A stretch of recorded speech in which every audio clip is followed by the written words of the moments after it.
Mühüm coğrafi strateji əhəmiyyəti ilə seçilən Laçın mayın 28-də Azərbaycan, Türkiyə və Pakistan qardaşlığının simgəsinə çevrildi. Üç tərəfli zirvə görüşü üçün bu şəhərin seçilməsi təsadüfi deyildi. Ermənistanla sərhəddə yerləşən bu şəhər düşmənə gözdağı, zəfərin simvolu və qardaşlıq görüşünün rəmzi hesab edilir. Təsadüfi deyil ki, Azərbaycan prezidenti zirvə görüşündə çıxışı zamanı verdiyi mesajların adiyyəti üzrə çatacağına əminliyini də ifadə etdi. Əminəm ki, bugün azad edilmiş Laçından üç ülkenin dünyaya verdiği mesajlar lazımı ünvana çatacak. Üç qardaş dövlətin bir araya gəldiyi tarix də ən az seçilmiş şəhər qədər rəmzi xarakter daşıyırdı. 28 may 2025-ci il. Ərazi bütövlüyünü tam şəkildə bərpa etmiş Azərbaycan üçün müstəqillik gününü tarixi mübarizələrindən alnı açıq çıxmış iki qardaşla qeyd etmək, həmrəylik, dəstək, digərinin uğuruna ehtiramdan daha çoxunu ifadə edirdi. Heç təsadüfi deyil ki, Prezident İlham Əliyev çıxışı zamanı Pakistan və Türkiyənin həm yaxşı, həm də ağır günlərdə Azərbaycanın yanında olduqları diqqətə çatdırdı. Bildirdi ki, zirvə görüşü bir daha bu üç ölkənin strateji əməkdaşlığını təsdiqlədi. Bu mənada böyük siyasi, mənəvi dəstəyə görə qardaş ölkələrin rəhbərlərinə və xalqlara minnətdarlığını ifadə edən dövlətimizin başçısı bu birliyin ali səviyyəsini yüksək qiymətləndirdi. Ölkəmizin azad Laçınımızda belə bir tədbirin təşkilatçılığını həyata keçirməsi isə tarixi hadisə kimi qiymətləndirilməlidir. Döyüş meydanında 300'den çok şehir ve kendimizi Ermeni işgalçılarından azad etmiştik. O cümleden Cebrail, Hadrut, Füzuli, Zengilan, Qubadlı ve Şuşa şehri döyüş meydanında işgalçılardan azad edildi.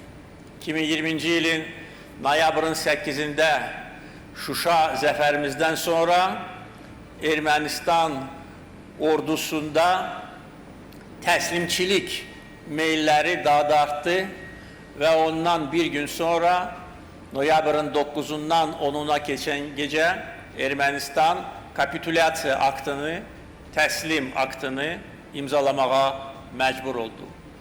Və biz bunun nəticəsində bir güllə atılmadan Laçın, Kəlbəcər və Ağdam işgalçılardan azad edilmiştir. Zirvə görüşündə iştirak edən NATO'nun kritik gücü, qardaş Türkiyə isə uzun illərdir terrorizmlə aparmış olduğu mübarizədən qələbə ilə çıxmış ölkə kimi xüsusilə diqqət çəkirdi. Türkiyə lideri Rəcəb Tayyib Ərdoğan müstəqilliyin necə qazanıldığını, nə qədər qiymətli olduğunu çox yaxşı bilən bir millətin övladı olduğuna işarə edərək Azərbaycanın müstəqillik gününə xüsusi ehtiram və həssaslığını ifadə etdi. İstikrar abidesi olarak yükselen Azerbaycan'ın başarılarıyla hepimiz gurur duyuyoruz. 30 yıl aradan sonra esaretten kurtulan Karabağ için artık vakit başarı, barış ve kalkınma hikayesi yazma vaktidir. Bugün geçmişte yaşadığımız acılardan ders çıkartarak kalıcı barışın tesisi, güvenin ve iyi komşuluk ilişkilerinin kurulmasını hedefliyoruz.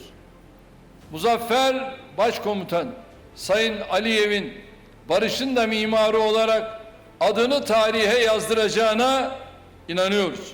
Tədbirdə Pakistanın baş naziri Məhəmməd Şahbaz Şərifin iştirakına gəlincə isə rəsmi İslamabad bununla Azərbaycanın haqlı qələbəsinə dəstəyini əməldə növbəti dəfə ifadə etmiş oldu. Nüvə dövləti zirvə görüşündə həm də əsassız təcavüz aktına əl atmış Hindistan üzərində tarixi qələbə çalmış tərəf kimi iştirak edirdi. Baş nazir Şahbaz Şərif perspektivdə sülhün bərqərar olacağına ümidini ifadə etdi. Onlar günahsız insanları qətlə yetirirdi.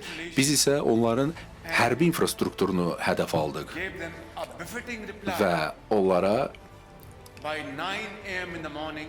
cavabını verdiyi səhər saat 9'da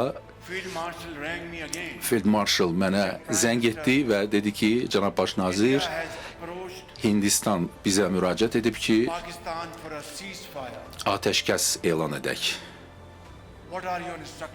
Və hansı təlimatlarınız olacaq? Mən dedim ki, Field Marshal, Allah bizə qələbə günü nəsib etdi gəl indi bu Hindistanın müraciətinə müsbət cavablandıraq. Çünki biz inanırıq ki, sülh olmalıdır, atəşkəs olmalıdır və biz bu müharibədən istənilən üsullarla qaçmalıyıq.